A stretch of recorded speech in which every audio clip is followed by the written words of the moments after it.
The power of a single mitzvah. That's the topic of the Aliyat Shishi of Parashat Devarim. We have the encounter of Og Melech HaBashan, the giant that he was, the king of Bashan, with Moshe Rabbeinu. And Moshe Rabbeinu was afraid. Where else do you find Moshe Rabbeinu afraid of anything?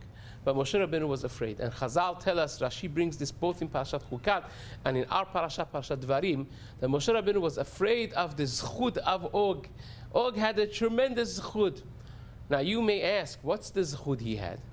And Chazal tell us, Vayavo Palit, the one that informed Avraham Avinu about his nephew being taken captive, was Og Melech HaBashan. And that Zakenim asks the obvious question. Rashi himself also tells us that he had a very negative ulterior motive. He wanted Avraham Avinu to go and get killed in the war, for him to marry the most beautiful woman, Sarah Imenu. So that Zakenim asks, he says, when you have such a negative intention, is that going to be considered as zchut for him? And said that Zakenim, yes it is. Because at the end of the day, Lot, who was not really such a tzaddik even, but he was saved through this piece of information given by Og Melech HaBashan.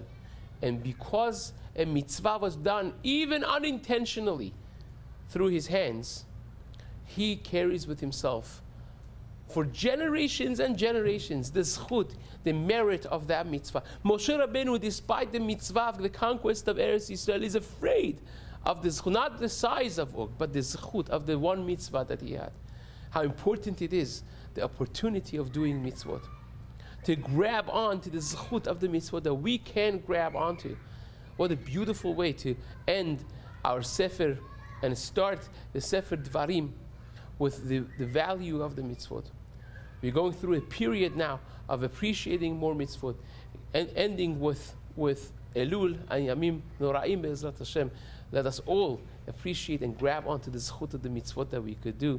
And Be'ezrat Hashem, with that, we should maybe on Tisha B'Av be celebrating the rebuilding of Beit HaMikdash. Amen.